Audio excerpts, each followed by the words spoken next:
So today we have the cheapest Bluetooth headphones that I could get on Amazon Prime. Let's see how much they suck.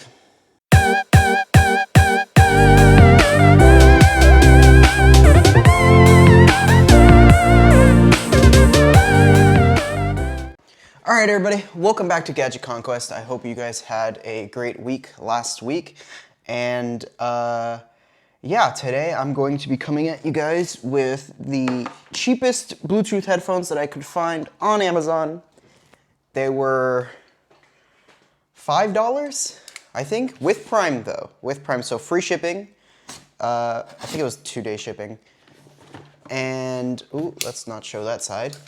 That still has my address on it, and I almost just showed it again because I'm a genius.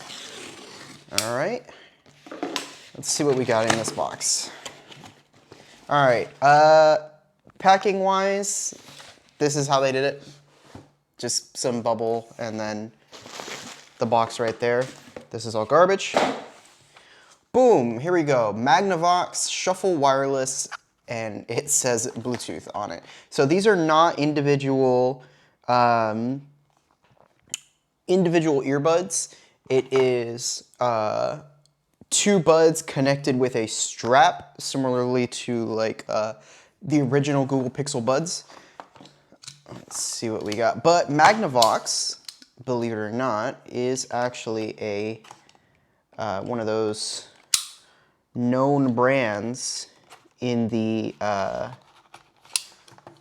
audio space, although I personally haven't seen anything from Magnavox in quite some time. So on the sticker here, I'm not really sure what this is about, but on the sticker it just says new-nana. All right, this doesn't look like a Nana. And on the front it just says hands-free phone and wireless control. Man, these yeah, those are the only 2 things that it actually says on the box. All right, so there's that. It just kind of all flopped out. We've got a micro USB cable, micro USB-B, USB-A to micro USB-B, and let's see how long this cable is. I assume this cable is the only way to charge the headset. So, that's probably like, what, a foot? Maybe 10 centimeters? Not bad. I'll give it a 6 out of 10. Better than that, like, 4-centimeter cable that you get from Sony. And this is the actual headset. It is very blatantly ripping off the AirPod design here with these with the little weird curvature with the smooth thing coming out of it and the hole there. Very, very clearly based on AirPods design. However, the rest of it seems to be kind of different. And is this supposed to spin like this? I can spin it around. I'm not sure if that's supposed to be like that though. It does kind of just lock into place though, that's good. And then, how do I know which one's left and right? Okay, on the outside of each one, there's a very faded, even if I zoomed in, you wouldn't be able to see it, so I'm not gonna bother. But down here, there's a very, very faded L and R for the zoom in. It is very difficult to see. But a good way to remember is the right one has the controls on it. Now let's see if this thing will even turn on right now. On the controls here, you can open that up and there's the micro USB port. And I'm assuming you hold the center button to turn it on. No, maybe the plus button. All right, let's open the owner's manual then, because this is just a bunch of hoobly. Okay, here we go. Location of controls.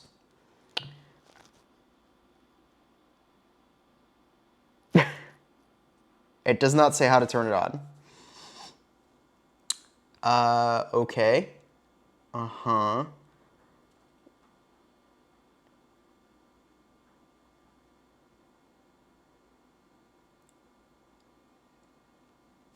It does not say.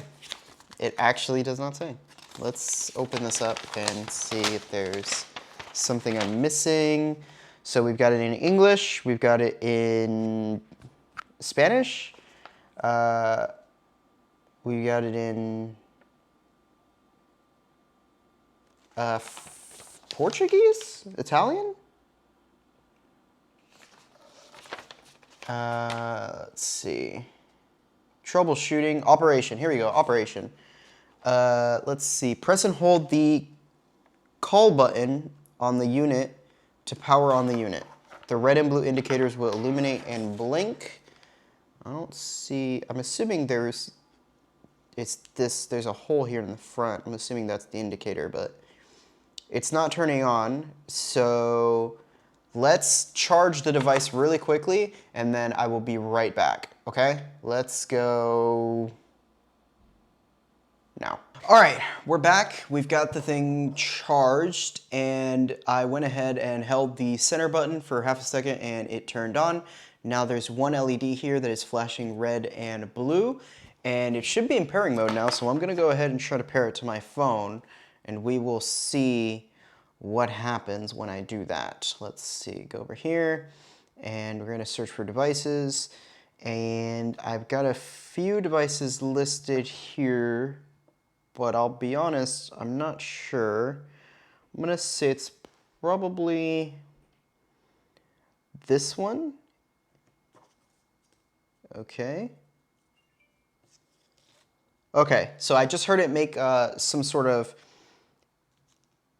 like confirmation noise that it did pair. So the device was called MBH539 in my Bluetooth when I scanned for it. So let's go ahead and put this on. So I'm assuming you don't put it on like this. You do behind your back, right? Behind your, right?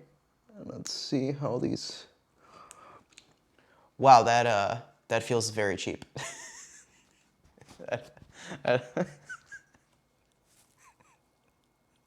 This feels very cheap. Oh man. They're so clearly plastic, and when you put them in your ears, like, it feels plasticky in your ears. It's not a fun feeling. And just turning my head actually rips it out of my other ear. Let me see if I can, yeah. I can't seem to find a good method to, there we go. Okay. So if you have it perfectly balanced between your ears, then it's fine. But if it's too far to one side, the fit's pretty good though. It at least went in without a problem, although, yeah, this is, it won't come out in normal day-to-day activity, and to be fair, I don't think it would even come out with me like chewing or talking, which is pretty good, but I don't know, it just doesn't feel secure. But let's see how it sounds, shall we? Let's...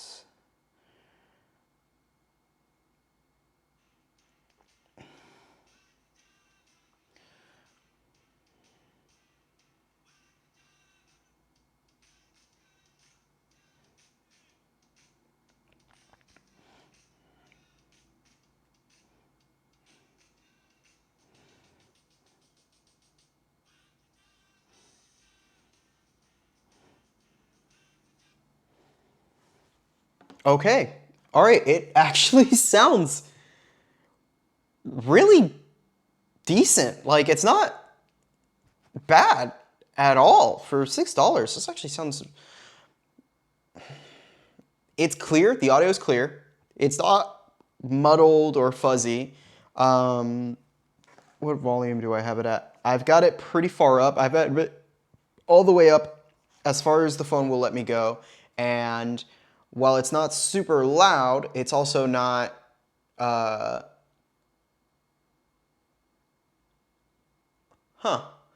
Well, I never said the build quality was great.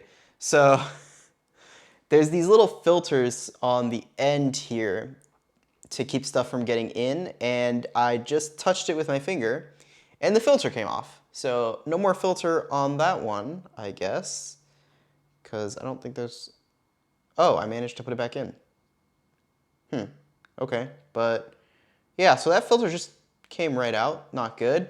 And I did notice that while I was moving my head a little bit, I could actually hear the plastic on the right earpiece creaking. Like creaking, actually creaking, which is just dumb. But these are not bad. For the price, they're not bad. They actually sound pretty decent. Like, the clarity, if I had to compare it, I would say probably the Aukis here. These, the true wireless Aukis that have the active noise canceling, I would say they're more clear than the Aukis were, but the Aukis had better bass.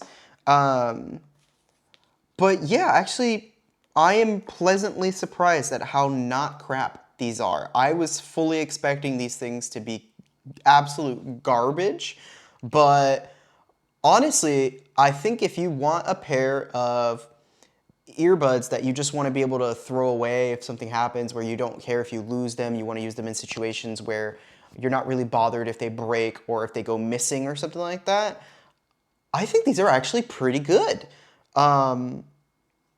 Yeah. Oh my God. All right, let me put them on again and let's record some audio, shall we? Let's do a sound recorder, which I should have somewhere on here. Here we go, recorder. And okay, I am now recording on the Magnavox, what are they called? Magnavox Shuffle Wireless headphones, and this is what they sound like. I don't know what they sound like. I'm not going to go back and listen. I'm going to let you guys hear them.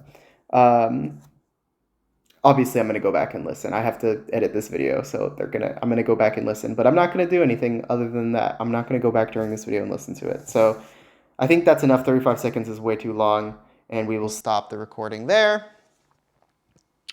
And I'm sure that I will hate every second of it. Although, you know, I could end up being surprised again. I'm honestly very surprised at how well these sound for the money. I'm not saying these sound great.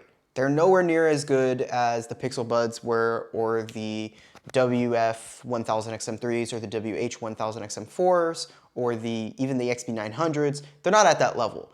But they actually sound pretty good, and I would say they're probably at the same level as like a cheap pair of in-ears that you would buy, like wired in-ears. I would say they're about the same as like a cheap pair of wired in-ears. Not the cheapest pair, but like maybe like a $10, $15 pair of wired in-ears. I would say they're about that level for $6. That's not bad, especially being wireless. I think that's pretty cool, and I think that anybody who wants a pair of wireless in-ears that are just a throwaway pair, I know a lot of people that when Apple removed the headphone jack from the iPhone, when the iPhone 7 came out without a headphone jack, one of the things that people said a lot was they didn't really care that much about their headphones, and they often would use cheap wired headphones and just replace them whenever they lose them. I think that at the price that these are at $6, these are a pair of earphones that you could feasibly just use and then replace when you lose them. If you don't really care about the quality of your audio, why not save a buck? Get one of these, especially if you can't even use wired headphones on your phone anymore. So I think these are pretty good for people like that, and I might give them to someone, or I might end up using them myself for situations like that where I don't care if I lose my headphones, because they're actually not bad. So I think that's it. I'm going to give this product a thumbs up. Good job, Magnavox. for making such a cheap product and not having it completely be garbage. And that's it. Thank you guys for watching. Don't forget to like, don't forget to subscribe. Leave a comment if you have a similar pair of headphones like these, or if you used these headphones. I'd really like to hear from you about what you think about these things. And don't forget to watch my other videos. And that's it. Have a good day. Have a good week. And I'll see you in the next one. Bye.